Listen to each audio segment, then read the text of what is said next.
Hola Corali, ¿cómo estás? Hola, todo muy bien, Heidi. Muy contenta de estar aquí contigo y compartir este espacio hoy. Te lo agradezco que te podamos tener esta conversación porque la realidad es que es un tema que es muy importante para nosotros en los hospitales de San Pablo, y queremos conocer de personas como tú, ¿verdad? Que están trabajando esto en el diario vivir y lidiando con el problema todos los días. Y una de las cosas que tú y yo habíamos hablado que me estuvo muy interesante es que todavía tenemos una tarea por delante de entender qué significa violencia doméstica, ¿verdad? ¿Cuál es la definición y qué comportamientos son los que cubre? ¿Puedes hablar un poquito de esto? Sí, claro.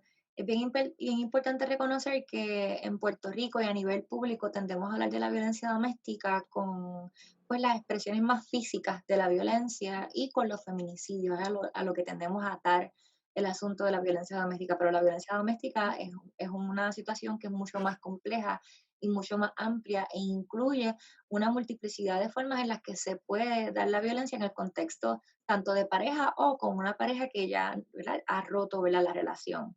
Por ejemplo, está el elemento del impacto emocional, la violencia emocional, que podemos describirlo como que una de las partes en la relación de pareja minimice o degrade emocionalmente a la otra persona, que le haga sentir menos, que le hace sentir que no vale. Por ejemplo, que constantemente esté cuestionando tu intelecto, o que te haga comentarios, ¿verdad? De que no sirves, no vales, eres fea o eres feo, ¿verdad? Que estén degradando constantemente tu autoestima y eso tiene un impacto a nivel emocional en sobrevivientes de violencia doméstica. También está la violencia económica, que tenemos una persona que, por ejemplo, controla tu sueldo o no te deja trabajar, solamente te da una pequeña mesada para poder cubrir algunas necesidades y no permite que tú puedas desarrollarte en tu carrera o no permite que tú puedas continuar estudiando. ¿Verdad? Te pones esas barreras a nivel económico, tienen un impacto sobre tu vida. Así que esa también es una de las que muy pocas veces se ve, pero nosotros hemos recibido sobrevivientes a las que le hemos dado servicio que la evidencia más concreta de la violencia doméstica era precisamente ese contexto de la violencia económica. O, por ejemplo, se rompe la relación y deja a la persona con todas las deudas, ¿verdad? Y económicamente le pone una presión, una carga que la persona no puede llevar. Además de eso, tenemos también el desbalance en las responsabilidades familiares. Por ejemplo, si hay hijos envueltos e hijas envueltas, que no se asuma, que una de las partes no asuma ningún tipo de responsabilidad sobre el proceso de crianza o sobre las tareas domésticas, que no haya ningún tipo de responsabilidad y que eso recaiga solamente en una de las partes. Así que son algunos de estos aspectos de la violencia doméstica que no tendemos a hablar tanto. Y hay uno que es bien importante y que también es poco hablado y tiene que ver con el tabú que está alrededor de la violencia sexual, pero también en el contexto de la violencia doméstica se pueden dar situaciones de violencia sexual. Y todavía lamentablemente hay personas que piensan que por el hecho de tú tener una pareja, significa que tú automáticamente estás obligada o estás obligado a tener relaciones sexuales con ella o con él. Y la realidad es que no es así. Una tiene el derecho de decir que no, inclusive, ¿verdad? Si es una pareja o si están casados. Así que es importante que podamos visibilizar todas estas otras manifestaciones de la violencia doméstica que nos dan un panorama mucho más amplio sobre lo que implica este concepto, ¿verdad? Y las sobrevivientes o los sobrevivientes que podemos estar recibiendo que necesitan algún tipo de apoyo. Sea, Corey, tú me has descrito unas situaciones de un grado de control, ¿verdad? Excesivo de la persona que es lo que sería el dominante o el abusador por encima de la otra pareja y nos hablaste, lo que pude ver es que hay unas banderas rojas que son emocionales, ¿verdad? Que es la constante degradación de la pareja, dándole insultos o comentarios negativos, despectivos, para restarle valor a esa persona. Sí, también está, por ejemplo, el control del movimiento de la persona, el que no te permita salir o no te permita salir con ciertas personas, que quiera controlar con quién tú te comunicas, que quiera verificar, por ejemplo, tu teléfono, que quiera verificar tus redes sociales para saber con quién tú te comunicas, que no te permite tener ningún grado de privacidad. Así que sí, son formas de ejercer el control, de establecer un control sobre la persona que es víctima de violencia doméstica, que también a su vez le limitan las posibilidades de poder, ¿verdad?, salir de esas circunstancias de violencia. Pero yo creo que debe ser difícil para las personas saber cuándo debieran de intervenir, ¿verdad? Porque como tú bien estabas diciendo, lo que estamos acostumbrados a escuchar es pues cuando le pegan, cuando tú ves unas marcas visibles, sabes que le han pegado. Yo creo que ya en términos generales la sociedad reconoce que si le han pegado a una mujer, pues ahí quizás habría una razón para intervenir. Pero estas otras maneras en que tú describes esos actos de violencia, pues ¿cómo tú recomendarías que, ¿verdad?, que uno pueda hacer la determinación de si es necesario intervenir en la vida de un ser querido o una amistad cercana que está pasando por estas otras formas de violencia que no son tan evidentes? Una de las primeras cosas que es bien importante para las sobrevivientes en términos generales es creerle. Si alguna sobreviviente se acerca a contar que está siendo víctima de violencia doméstica, el primer paso es creerle, aunque tal vez nunca hayamos presenciado ninguna situación, ¿verdad?, ninguna circunstancia de violencia, porque las personas agresoras también pueden ser muy hábiles en esconder ese maltrato, ¿verdad?, y en Ujú. esconder esa violencia. Pero el poder creerles y que ellas se sientan escuchadas, validadas, respetadas. Ese es un primer paso que es bien importante. Hay otras circunstancias, hay otros contextos donde tal vez la persona que es sobreviviente no está tan clara de la situación, ¿verdad? Tal vez está inmiscuida en el proceso y no está entendiendo todavía que es sobreviviente o es víctima de violencia doméstica. Y en ese caso, bien importante estar dispuesta y estar presente para la persona, ¿verdad? Estar ahí, el tener los recursos de apoyo, los recursos de ayuda, el poder sugerírselos de manera amorosa, cuidadosa, y reconocerle a la persona que no importa las decisiones que ella tome, si ella decide permanecer en la relación, si ella decide romper la relación, vas a estar ahí como un apoyo para ella. Y eso es bien importante porque cuando una sobreviviente de violencia doméstica pierde un apoyo, pierde a alguien que ella considera parte de su grupo de apoyo, eso también le dificulta a ella el poder tomar otros pasos más asertivos en su proceso. Y reconocer también que las sobrevivientes, inclusive dentro de su contexto de violencia, están empleando resistencia.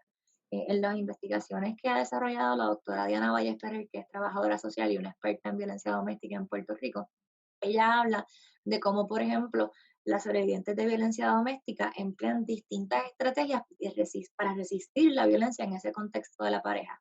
Por ejemplo, el negociar con la persona agresora. Y nos puede parecer, ¿verdad?, como raro, ¿cómo que negociar? Sí, el negociar, por ejemplo, espacio, mira, a lo mejor yo quiero hacer esto y tú no quieres que yo lo haga, pues, pues podemos llegar a un happy medium, ¿verdad? El evitar, tal vez ella ya intuye que puede estar en un momento de mucha tensión, pues yo voy a evitar el contacto con él. Eso es una estrategia también para ella sobrevivir. El practicar irse de su casa, a lo mejor no lo hace de manera definitiva, pero se va unos días con la mamá o se va unos días con la hermana. Y ya está empezando a practicar cómo se siente salir, ¿verdad?, de esa relación y cómo se siente salir de la casa. Así que también las sobrevivientes tienen unas estrategias que utilizan para poder sostenerse, ¿verdad?, dentro de esas circunstancias. Pero lo más importante es que las personas que estamos desde afuera, que somos amistades, que somos familiares, que estemos ahí como en escucha activa, que seamos solidarias y solidarios y también nos instruyamos, que tengamos los números de emergencia a la mano, que conozcamos a qué organizaciones podemos llamar para poder referirlas y que podamos acompañarlas en ese proceso. Corali, si hemos logrado ese espacio para la conversación primero, ¿verdad? Que tú la recomendación, lo primero es escuchar Ujú. y aceptar lo que te están diciendo, creerle y aceptarlo. Y ahí es que viene la solidaridad con la víctima y con lo que desean hacer. Pero obviamente nosotros no todos tenemos un grado de trabajo social o de psicología, o sea que En tu experiencia dentro de la Casa Protegida Julia de Burgos, que ha estado trabajando con este tema por tantos años, ¿cuáles serían esos recursos? Si yo te digo a ti, Coral, y tengo una amiga y voy a tener esta conversación con ella, ¿cuáles son los recursos que tú dirías que uno debe recomendarle a personas que estén en esta situación? Pues mira, si tú eres un amigo o una amiga y tú quieres tener una información concreta, una de las cosas que yo recomiendo en este contexto es que se llame a una línea que creó Matria y que estamos manejando diversas organizaciones, que no está solamente dirigida a los sobrevivientes, sino que también está corriendo para las amistades, para los familiares, para una persona que sepa que es alguien que está en una situación de violencia de género. Pues mira, puedes llamar y puedes orientarte. Y las personas que estamos atendiendo a la línea podemos decirte, mira, tal vez estas son las cosas que la persona necesita escuchar en este momento. Puedes recomendarle que nos llame posteriormente, ¿verdad? Y podemos coordinarle servicios si es necesario, servicios terapéuticos, servicios de orientación legal, simplemente una mera orientación sin ningún tipo de garantía, ¿verdad? De nada más adicional. Es una línea completamente confidencial, así que lo que se discute se mantiene ahí, ¿verdad? No sale de ese espacio. Y eso tal vez le da un poquito también de más seguridad a sobrevivientes atreverse a hablar, porque no pasa más nada con esa información que lo que sea que la sobreviviente quiera que pase. Y puedo compartirles el número, es el 787-489-0022. Esa línea lleva corriendo durante la pandemia, Matria la está coordinando y la estamos atendiendo a diversas organizaciones, incluyendo varios de los albergues que estamos en Puerto Rico. Así que cada organización desde nuestra área de expertise, pues le damos la orientación a la persona que llame. Y es uno de los recursos que tanto sobrevivientes como familiares, amistades tienen a la mano para tener un recurso con información concreta, de poder decirle cuáles son, por ejemplo, las organizaciones que tienen más ganas, de poder referir, de poder coordinar servicios de albergue si son necesarios. Todo eso está ahí en esa misma línea. Perfecto. O sea que para las mujeres que se encuentren en una situación como esta, o hombres, ¿verdad? Cualquier persona que esté en este tipo de relación, pueden llamar al número. Y me gusta que la recomendación para los demás que querramos intervenir para ayudar a un ser querido, que lo hagamos de esa manera también, que nos preparemos nosotros antes de entrar en esa interacción con esa persona para ser lo más útil posible, ¿verdad? Pues Corali, muchísimas gracias por esas recomendaciones. Vamos a estar compartiendo con todos los que nos visitan en nuestra página esta información para que tengan este número, este recurso a la mano. Perfecto. Muchas gracias por el espacio.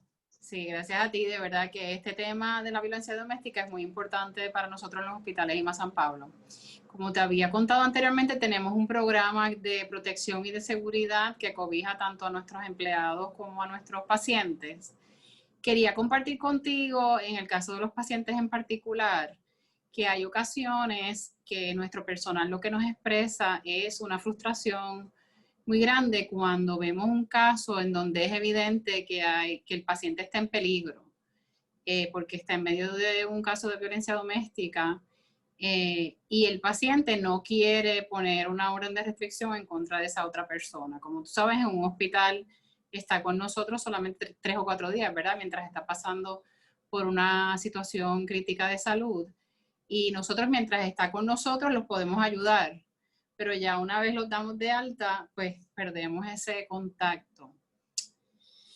Desde el punto de vista de la Casa Protegida Julia de Burgos, ¿verdad? Que lleva trabajando con esta situación social por tantos años, me gustaría aprovechar que te tenemos para ver qué palabras de aliento, de exhortación a nuestros empleados nos puedes dar de cómo trabajar con este tipo de personas para nosotros asegurar de aprovechar esos días que los tenemos con nosotros, aprovecharlos al máximo. Sí, definitivamente puede ser bien retante querer o sentir la necesidad o el llamado de hacer todo lo posible porque una persona salga de una situación de violencia doméstica y no siempre lograrlo. Pero hay unas cosas que nosotras podemos tener como nuestra caja de herramientas para que las personas que son sobrevivientes con quien cruzamos caminos mientras ustedes le están dando servicio desde los hospitales, pues se sientan en un espacio cómodo que les permita evaluar esa posibilidad de tomar el paso de hacer una querella por ley 54, solicitar una orden de protección o romper definitivamente, ¿verdad?, una relación de violencia doméstica. Así que nosotras tratamos de trabajar desde un enfoque centrado en trauma, que pensamos, cuando hablamos de trauma, pensamos automáticamente pues que esto lo deben trabajar tal vez terapistas o trabajadores sociales, pero la realidad es que podemos aplicarlos todos y todas, no importa la posición que estemos fungiendo en un hospital. El tener un enfoque centrado en trauma lo que hace es que reconoce el impacto del trauma y el impacto neurológico del trauma en las personas. Así que el tener ese enfoque nos permite reconocer que una persona que ha vivido una experiencia traumática, muy probablemente esa experiencia traumática pues, se suma a unas tantas otras que ya ha vivido en la vida. Así que muy probablemente primero estamos trabajando con un trauma complejo. Lo segundo que nos permite entender eso es que va a haber una respuesta neurológica que se puede ver a nivel cognitivo, pero que también se puede ver a nivel fisiológico y las personas pueden actuar de una forma que a lo mejor nos rompen con el estereotipo de lo que pensamos que debe comportarse una sobreviviente de violencia doméstica. Eso es bien importante, porque cuando tenemos esos casos que nos rompen con esa burbujita de cómo pensamos que se deben comportar los sobrevivientes de violencia doméstica, a lo mejor entran unos prejuicios de parte nuestra que no nos dejan atender la situación de manera, ¿verdad?, adecuada. Hay una serie de herramientas y hay unos principios particulares del enfoque centrado en trauma que nos pueden ayudar mucho a que esa persona se sienta cómoda y pueda tener un espacio para empezar a pensar en esa posibilidad de romper o de salir de una situación de violencia doméstica. El primer principio del enfoque centrado en trauma es la seguridad. Así que pensar cómo podemos hacer sentir segura a una persona que es sobreviviente de violencia doméstica en el contexto hospitalario. Me comentabas del programa que ustedes tienen, que es fantástico, ¿verdad? Y ojalá todos los programas del país tuvieran un programa tan Sí, robusto. nosotros, Sí. bueno, yo estoy confiada que muchos de los hospitales tienen ese tipo de recursos. Te comparto unos ejemplos, ¿verdad? Cuando viene a nosotros una paciente que necesita protección, si está disponible una orden de restricción, obviamente se pone en vigor y eso es fácil porque tú coges la orden de restricción bajo la ley 54, se lo informa al equipo de seguridad, le pedimos a la víctima que nos provea copia de una foto del agresor y si tiene la información del automóvil y la tablilla, pues que nos la provea también, entonces se pone en vigor como se le notifica a la policía municipal, si estamos en uno de los hospitales que el municipio tiene una colaboración ya de esa manera con la policía, que casi todos tienen, ¿verdad? Y se pone en vigor ese plan de vigilancia, pero si la paciente no quiere buscar la orden de protección o de restricción, nosotros podemos buscar una orden de acecho institucional. Si ha habido algún tipo de incidente dentro del hospital, que nosotros le podamos probar al tribunal que la presencia de esa otra persona pues causa un riesgo para ese paciente y para nuestro equipo, para nuestro personal.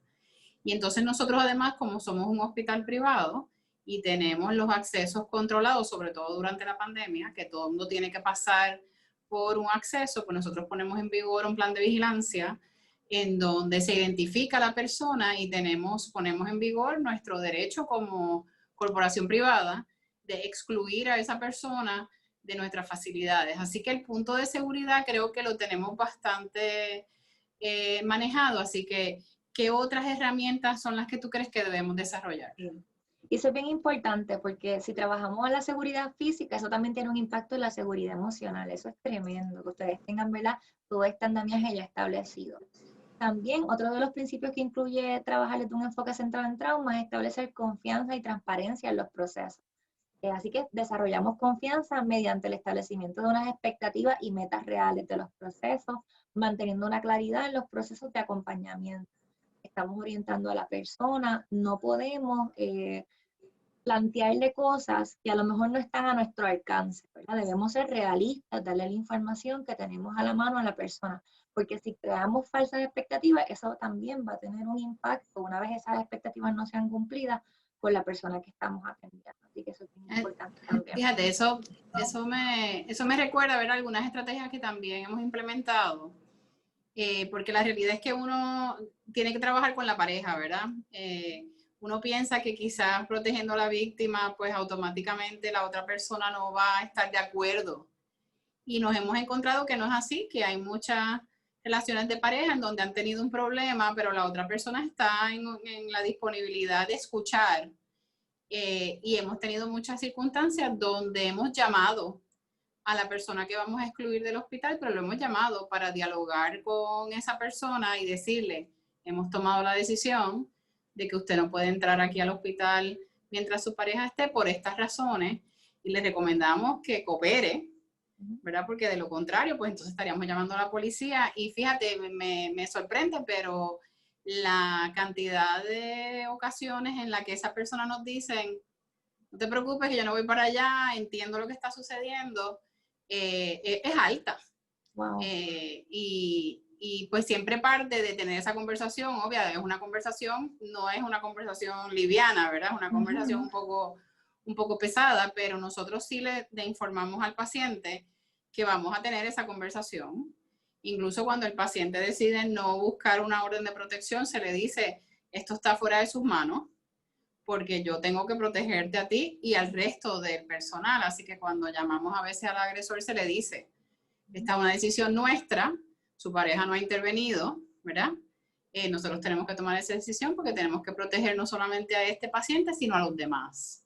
Pero claro, eso es cuando hemos tenido una instancia donde nosotros hemos sido testigos de un acto de violencia. Pero en las ocasiones en que las circunstancias son las apropiadas, hemos tenido esas conversaciones y para mi sorpresa hemos tenido muchas personas que son el objeto de la restricción que han cooperado en ese momento. Wow. Eso es bien interesante y qué bueno que también lo pueden trabajar de esa forma. El próximo principio es la colaboración y la mutualidad, y esto es apoyar, ¿verdad?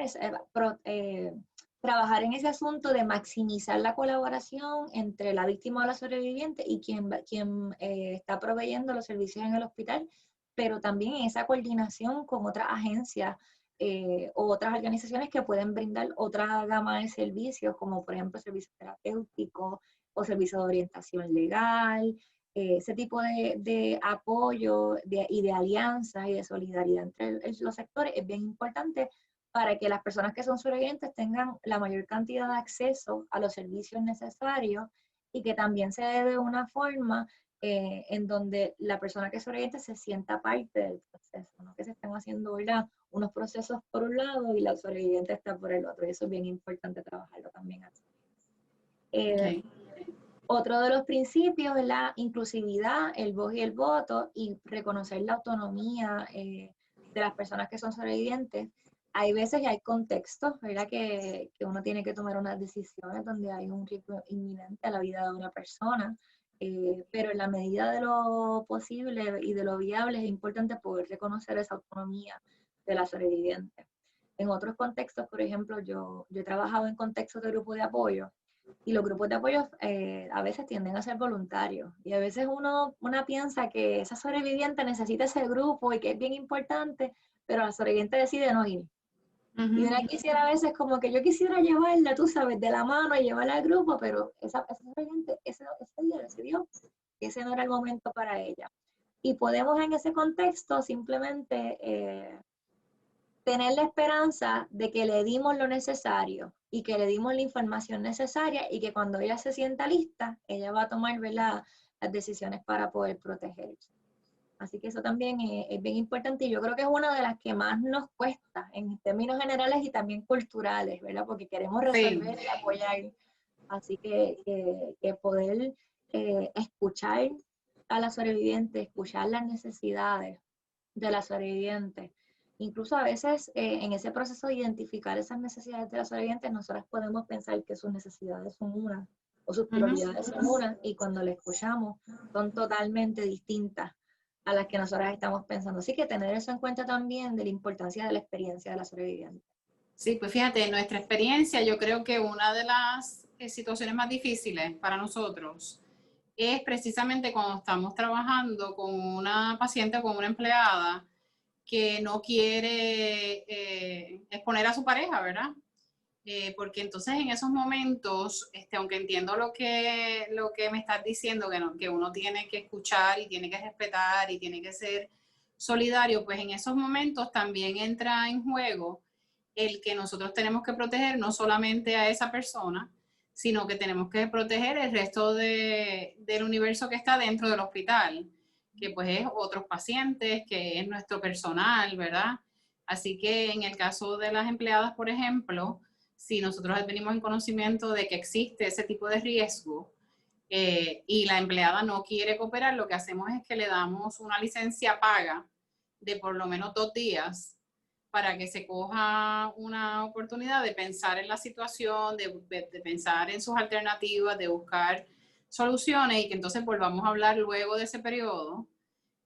Pero sí se le exige que se comprometa con el plan de seguridad que vamos a poner en vigor, porque en ese momento ya es una decisión que no solamente le afecta a ella, sino que afecta a todas las personas que están alrededor de ella. Y en el caso de los pacientes más fáciles, nosotros no necesitamos, o sea, la solución en los casos en donde un paciente puede no querer seguir más allá de eso, es una solución temporera, porque luego ellos, luego que se dan de alta, pues nosotros no seguimos, no vamos a seguir detrás de ellos para insistir, pero yo creo que esa es la situación quizás un poquito más complicada para nosotros, cuando tenemos que poner en vigor un plan de seguridad y no tenemos necesariamente una persona que esté preparada, como tú dices, para poner en vigor ese plan a la misma vez. Y eso pues es un balance de los intereses que están envueltos. Te pregunto, Coralie, si nosotros queremos conocer más de este tipo de mentalidad, ¿verdad? Y de acercamiento al tema como un trauma y tener esas herramientas, ¿cómo podemos aprender más de estas herramientas y cómo poderlas poner en vigor? Sí, Coordinadora Paz para las Mujeres desarrolló un manual que es muy bueno, es un manual que no es muy grande, se puede leer de una sentada, está bien sencillamente explicado y ellas también coordinan talleres para el personal, así que yo sé que ellas estarían en toda la disposición de poder colaborar con el Hospital IMA San Pablo y el manual está en internet, está disponible para que puedan accesarlo, puedan hojearlo, puedan leerlo y empezar a aplicar algunas de las estrategias que establece el mismo para que sea de provecho tanto para el personal como para la sobreviviente. Bueno, pues sí, pues vamos a aprovechar que compartas con nosotros esas herramientas, esa información, para nosotros definitivamente mirarlo, porque yo creo que todos nuestros empleados que tienen que trabajar con esta situación día a día van a agradecer que hablemos de estos temas, que tengamos estas herramientas, ¿verdad? Porque ninguno de estos temas debiera ser un tabú.